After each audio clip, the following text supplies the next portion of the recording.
Well, welcome along to another edition of Sweet Tea and Coffee. My name is Kendall McDonald. I'm the lead pastor here at Fredonia Hill, and joining me, as always, the great Blake Russell. Hello, and, folks. We've got he is recovered from his allergies, and so now he sounds voice normal. Is back. Welcome back, Blake. But this is a really special episode. We've got a special guest with us. She went to nurse anesthetist. Oh, I butchered it. I've been practicing a bunch. It was better than it was earlier. So let's just pretend I got it right. In 1971, and has been doing that ever since. She's been involved at Fredonia Hill here for so many years, and we've been talking a lot about relationships in our Sunday services. Our men have been working through the art of neighboring and a Sunday night study, and just what it looks like to be a neighbor, and those themes are really important in our guest's life. So our special guest today is Miss Nancy Batzloff, and she's going to be telling us about her journey, about how being a good neighbor was a huge part of her spiritual story. So this is going to be a really cool episode. Stick around. Welcome in.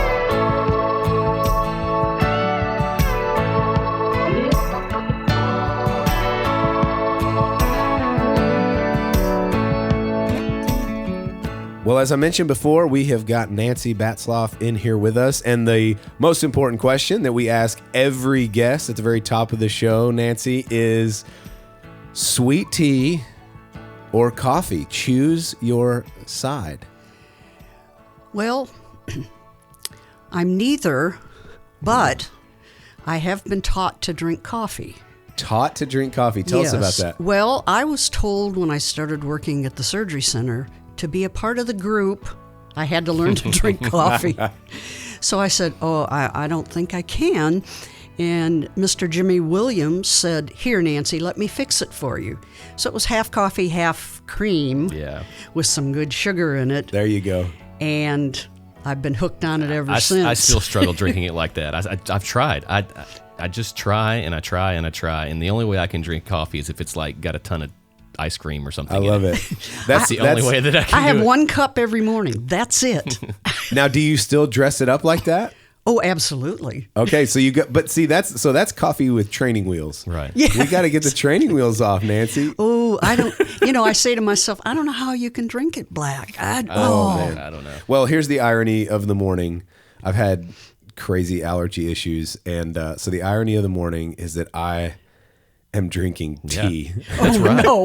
Now it's not sweet Right, tea, it's not sweet tea. but I still, I don't know. I feel like I've betrayed my coffee people a little bit this morning. Well, when I got sick as a kid, if I was ever sick, my mother made tea and toast. That's all I could have.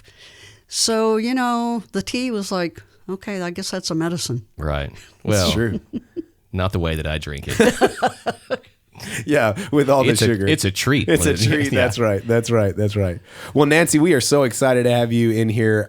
We have been blessed to get to know you over the last several years, and have heard so much of your story. It's just a really cool story about the way that God works, and how He is involved in our lives in every little detail. And so, thanks for being along. Tell us a little bit about your journey. So I think I'm going to get all these details right, but as I recall, you grew up on a little farm in Michigan. Yes. And you talk about there's a little country church down the road, but spiritual things was not necessarily a huge part of your upbringing. So tell us what it's like to grow up on a farm in Michigan. Well, we had, I don't know how many acres, but my grandfather and grandmother lived in a big, big farmhouse, and we moved there when I was 4 and lived with my grandmother and my grandfather. My grandfather was blind, and I guess it was hard for him to farm, so we decided we were going to wheat farm.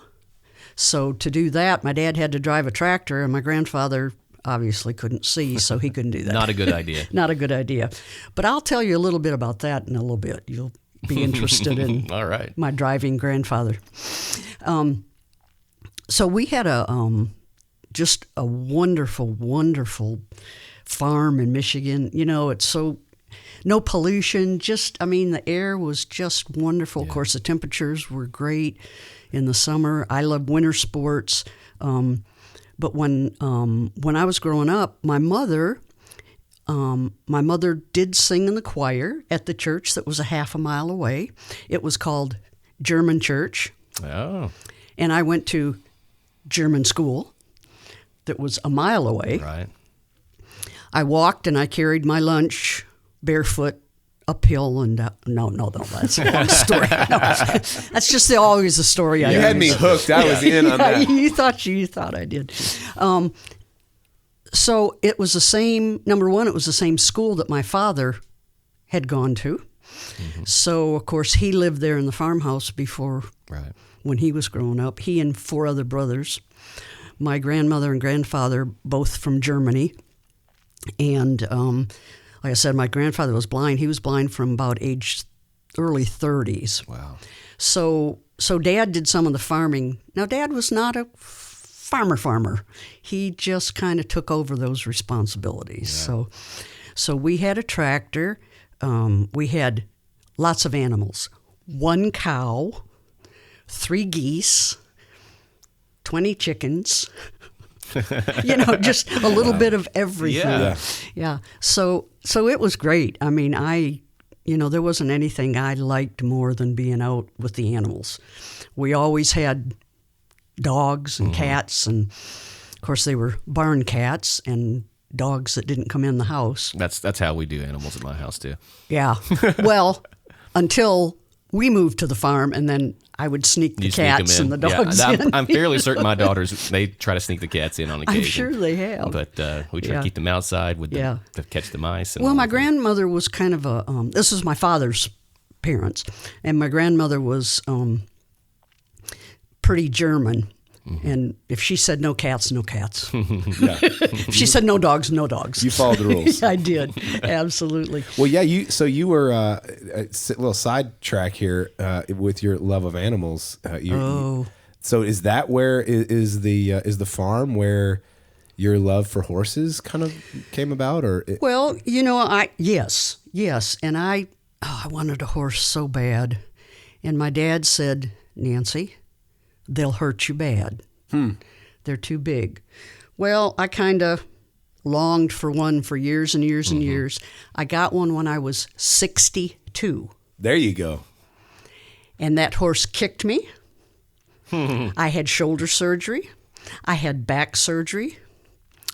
Then when I got back on her after back surgery, she threw me over her head. No kidding. On my back. And I thought, maybe some cowboy would like her. Golly.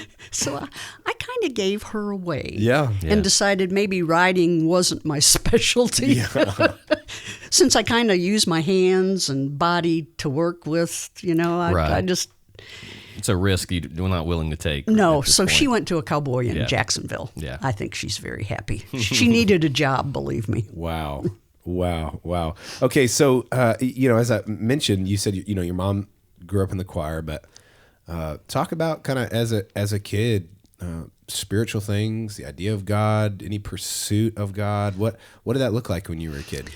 Well, I guess this is. I'm always embarrassed to say this. I probably didn't go to church 5 or 6 times. Till I got into high school.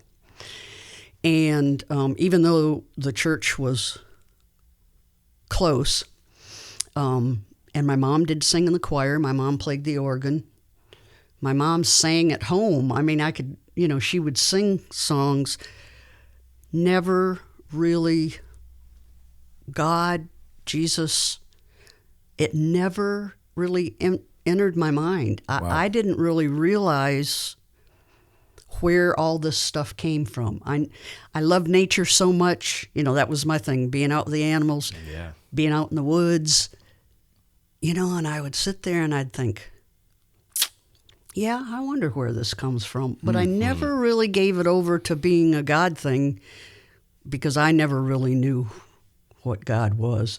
And Mom and Dad didn't talk about it too much. Well, I don't think they talked about it at all. Right. So I never really had any upbringing as far as church goes. I went to church camp once, just felt like I was way off to the side. I didn't even know what, I had no idea what they were talking about. Right. Yeah. When they talked about the Lord. And so as I grew up, I went to the small school, one-room school, till I was in the 7th grade.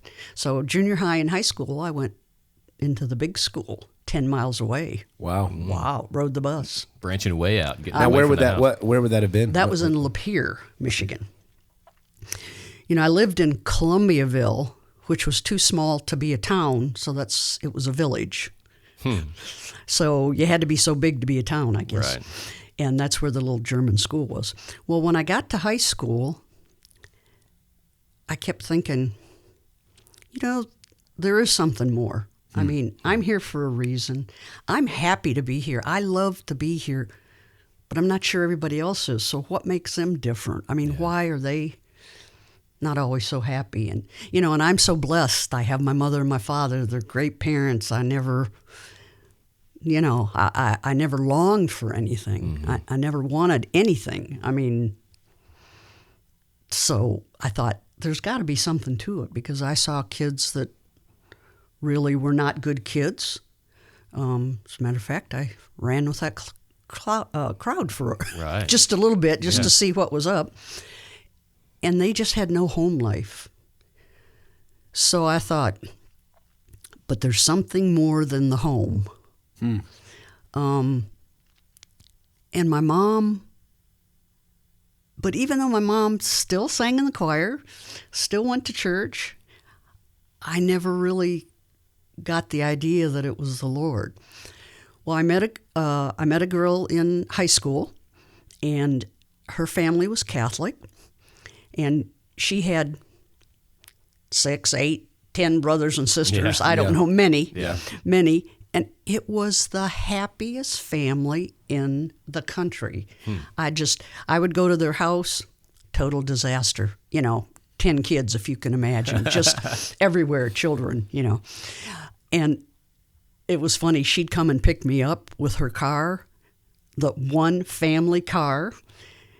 Half the time we ran out of gas because the car was so old, you didn't have a gas gauge on it. It was just, and who knew who drove it before? Right. But they had something that made me think, there's something more to this life than just me. So they would always pray before they ate. We never did that. But they prayed, and then they prayed before they went to bed. I stayed overnight with them a lot, and they all prayed. Most of them got down on their knees and prayed. And so I was very, very curious about the Lord. I decided I really wanted something more. So I went to the Catholic Church with them, and after about a year, I thought, I think that would be right where I want to be. I want to know more about the Lord. So I took instructions with the Catholic priest. He was German and spoke not very good English. Wow. So I'm not exactly sure how much I understood from him. Just kind of nodding your head. Yeah, Like, okay, I was like, yes, sir, yes, sir. I mean, it was kind of familiar because my grandmother had a little bit of an accent. Right. So, after a year of instructions, I turned Catholic. Not really baptized, and believe me, I don't remember if they talked about I was baptized when I was a baby. I don't think I was. So in the Catholic Church, I was sprinkled and took First Communion and was confirmed, and it was great. This old Catholic church in town was wonderful. I felt good when I was there, but when I wasn't there, it was like, well, I wonder what's going on now. I mean, I just didn't feel like I didn't study. It wasn't like, okay, read the verses. And I picked up the Bible from the time I turned Catholic at 18 until I came to Fredonia Hill, I probably picked up the Bible 100 times. To read didn't make sense to me. Yeah. Nothing. Not one word. And I thought, this, I don't know why. I just don't know why. So I was Catholic until, for many years, I mean a good Catholic. I loved the pomp and circumstances. The sacraments were gorgeous, wonderful. When I came to Nacogdoches, Sacred Heart is a beautiful church. Father Young was young and just a really go-getter and always had a good sermon. But I never really understood the sermon. I mean, it made me listen to it, but I didn't really. Yeah. When it was done, it was done. Right. But I went to church a couple times a week sometimes. Yeah. Yeah. And I will have to say that I did fall asleep a couple times during his sermon. Watch out. We'll cut that from the podcast.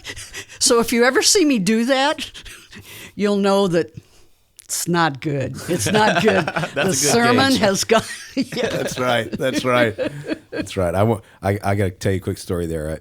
So about falling asleep during a sermon, and I'll try to tell this in a way that this person won't be called out on the podcast. But I was preaching one time, and within my very immediate view, someone had fallen asleep. And we're not talking about the kind of sleep where you bat your eyes a little bit and it's kind of that in and out kind of sleep. I'm talking about the serious kind of you have completely fallen asleep. Yeah. We got mouth open, heads back. I mean, there's no question this guy's asleep, right? So it is what it is. I mean, anybody that's done any public speaking or preached before, it happens, and it's kind of, honestly, I don't take it too seriously. It's just kind of funny. Brush it off. Okay.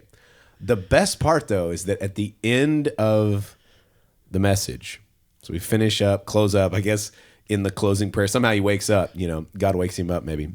And, and he comes up to me and he says, I just want to thank you for that message.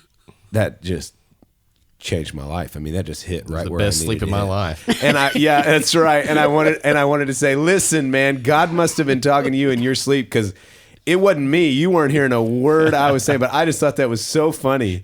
I just was out cold, and then said that message changed my life. So, well, that's really interesting. That there was.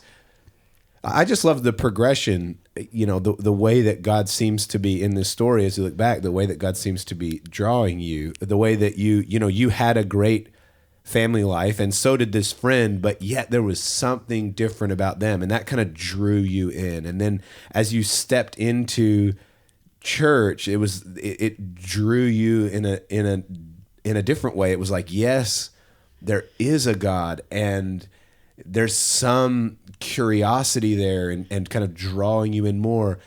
But yet there was kind of this, as you would walk away, you kind of describe still not an emptiness, but a there's something more. There's more to this. And so I think that goes on for, I mean, you mentioned kind of from high school all the way to, I mean, you being here in Nacogdoches, and so yes. that goes on for quite some time. And then as I recall your story, there's a important interaction with some neighbors that God really uses to kind of draw you even further. Is that right? I mean, oh, absolutely.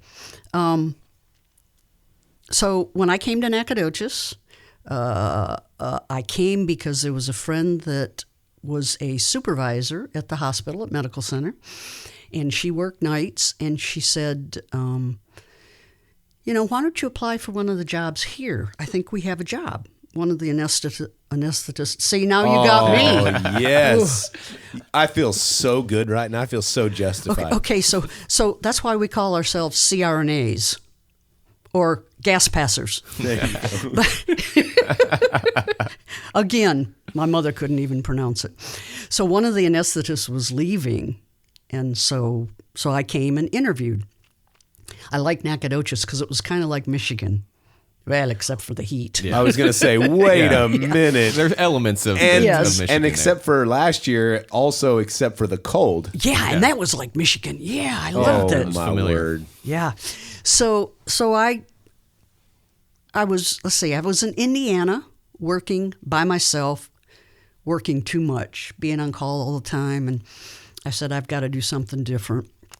So I came and interviewed, and I had worked in Houston for 15 years before I went back to Michigan and Indiana. Gotcha. And so I came and interviewed, and I liked it. I liked Nacogdoches. So I rented a house here for almost 7 years.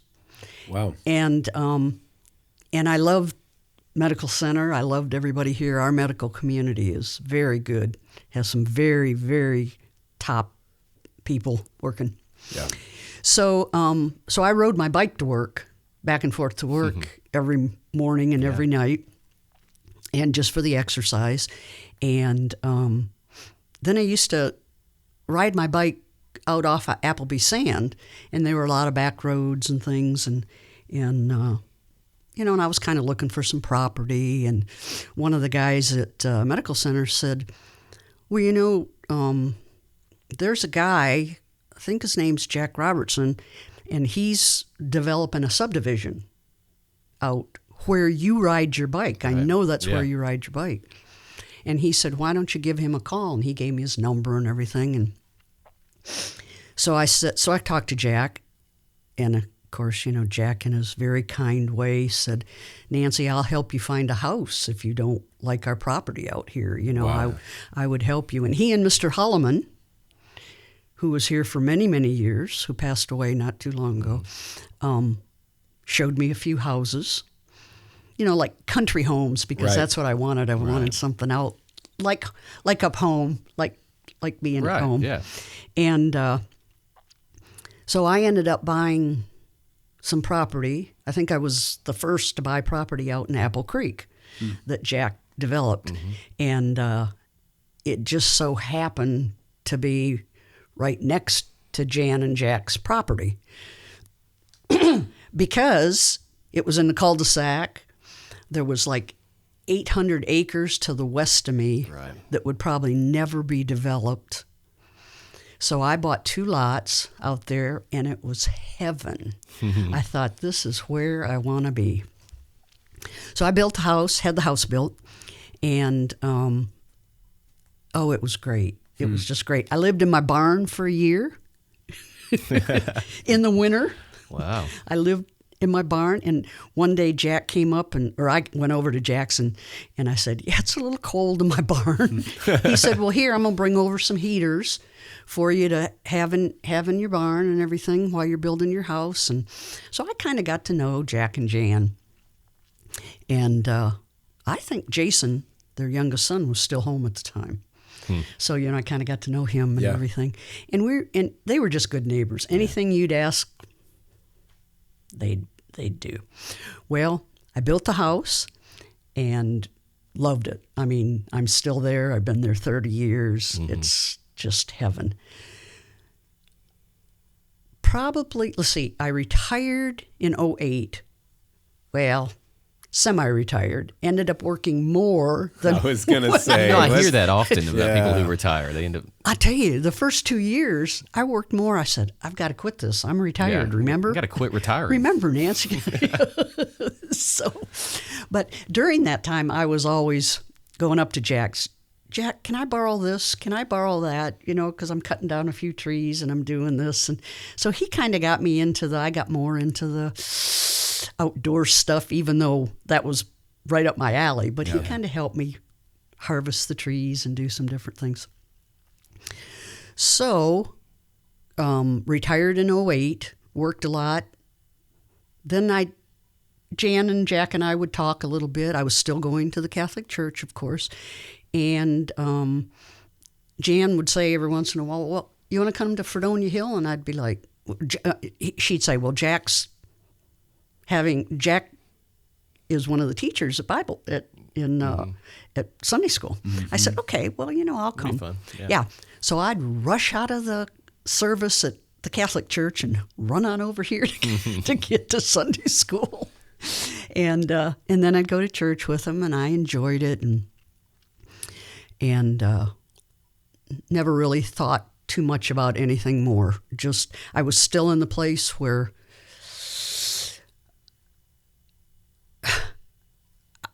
I got to the point where I wanted to know more than just what was going on. It was just a continuation of there's something more. There's something more. So Jan and Jack would have these Bible studies at their house on Sunday nights. So I always thought I was a designated Catholic that would that would come and put in for 2 cents maybe every once in a while. But it was always a group of people, George and Carla Middlebrook, and just some different people that I got introduced to. But the hour or two that we were there just overwhelmed me. I mean, they were so genuine. They talked about everything, but they talked about it with God in the center of it. Yeah. And I'd never been around people that really did that. And so it made me a little more curious, and I thought, well, I'm going to go a little bit more to church. So I went with Jack and Jan a few times, and then along comes some friends that say, move to Colorado. Bring all your things, move to Colorado, because you're by yourself, you live alone. I said, perfect, I'm going to do that. So I put my house up for sale. I packed. I was 2 weeks, I'd made arrangements for the animals to be shipped for this and that and this and that. 2 weeks from the day I was going to leave. That something, of course, was the Lord. But something said, no, Nancy, don't do that. You've got friends around here. Jan and Jack are just, you love them to death. Why? Don't leave them. Don't leave them. They're so I didn't go. And, Jack was diagnosed with cancer not too long after that. And I really feel like that's one reason the Lord wanted me to stay. Right, yeah. And I helped Jan. Jan did almost everything for Jack, and he was so ill, but he never lost faith. That gave me such an overwhelming feeling of God loves me just like he loves everybody. So it started making me feel like God is in my life. When I look back, why would I all of a sudden not go to Colorado? Yeah. And when I look back on the different things that have happened in my life, God was there every You can see his hand moving. Every moment. Wow. And it would give me goosebumps. I thought, Wow. So I came to church with Jack and Jan, still occasionally, and then Jack got too sick to come to church. We still had some Bible studies before Jack got sick, so we had quite a few, even at other people's houses. I remember going to Karen Stewart's house and having a Bible study, and that was always just, like I said, so great, so great. I met Margie. She's just a joy. And again, and I say joy, everybody had joy in their life. And I thought, well, I have that too. But that doesn't just come from me. That comes from the Lord. Jack passed away, and that was very, very hard. And so I spent a lot of time with Jan. And, there's nothing that comes out of that woman's mouth that isn't praising God, isn't thanking God for something, everything. Yeah. And that's the way she raised her children, and that's the way her grandchildren are. But just being with them just filled my life. And I thought, it's not just them. It's God that's doing this. And then my thought was, well, where does Jesus and the Holy Spirit come in? Because I really had I didn't understand the cross. I never really studied any of that.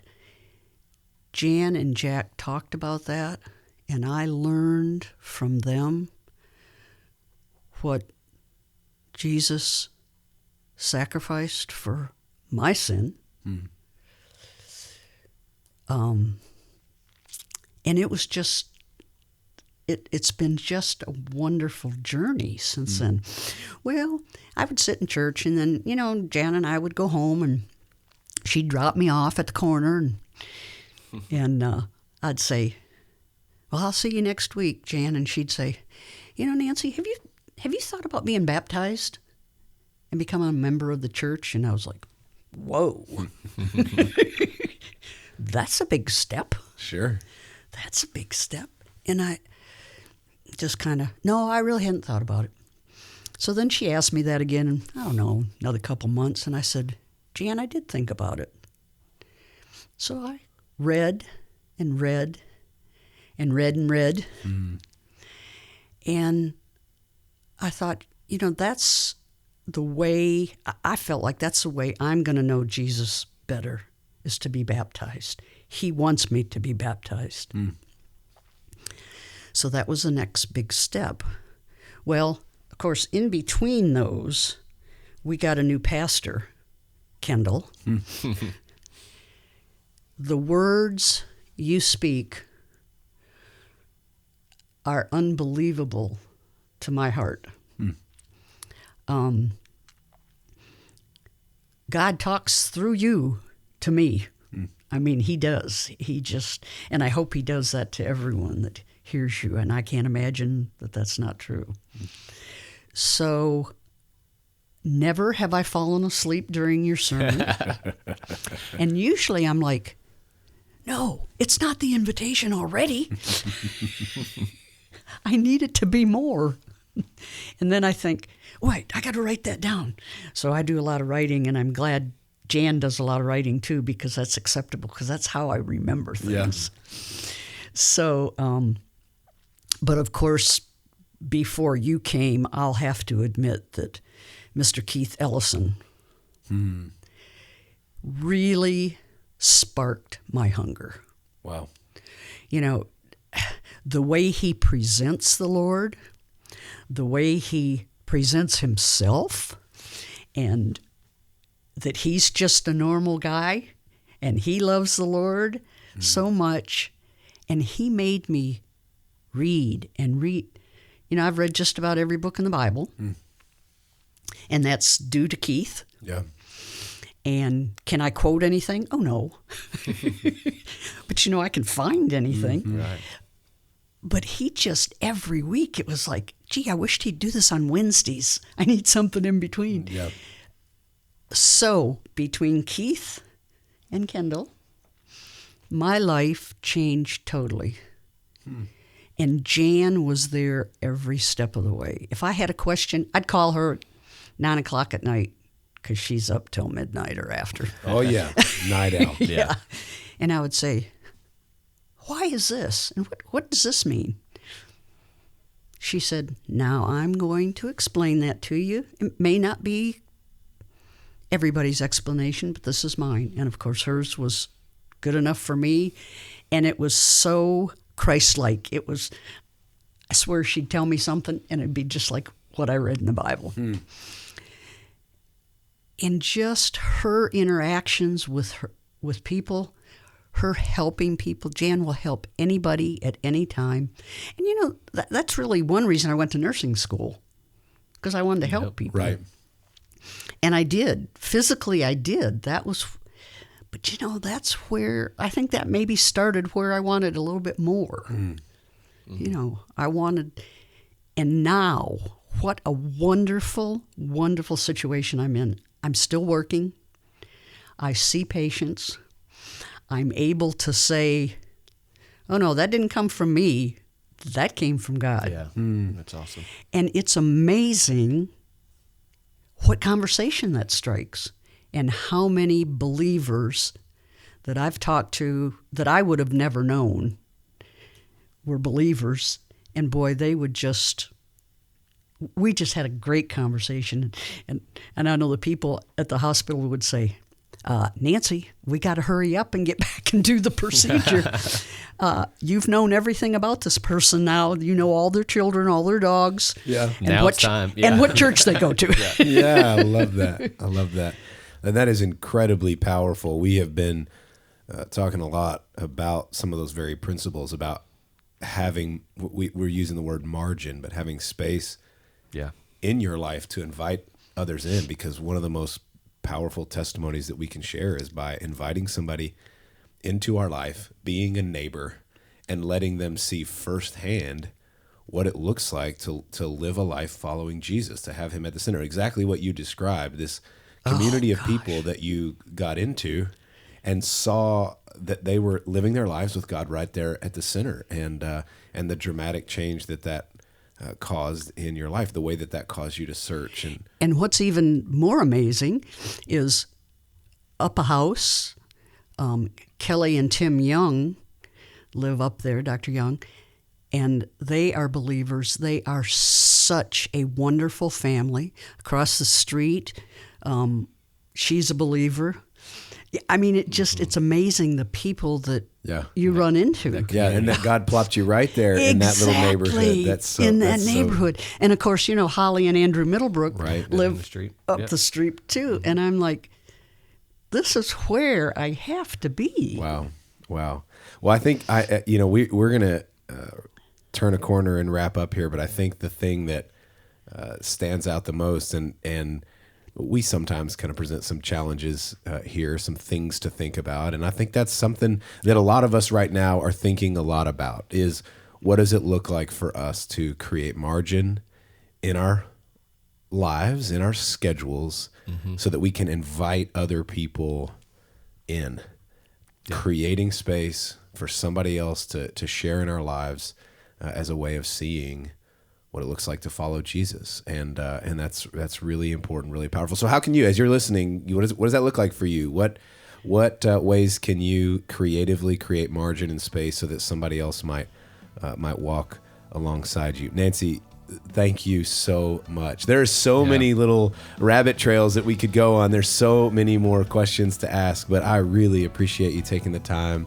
and sharing your story with us. Thank you for having me. Yeah, it's been a delight. Listen, if you have anything that you want us to talk about, if you have other ideas, or even people with interesting stories, just like Nancy has shared with us here, we love hearing different stories and what God is up to. So don't hesitate to write in. Blake, tell them how they can do that. You can write in, email us at stc@fredoniahill.org. We've already gotten a handful of emails this last week, and they've been fantastic. If you've got any burning questions or thoughts, make sure you send them our way. We would appreciate that. Thank you guys so much for listening. Tell your friends about it, subscribe, and thanks for being here with us. We will see you soon. Adios. See ya.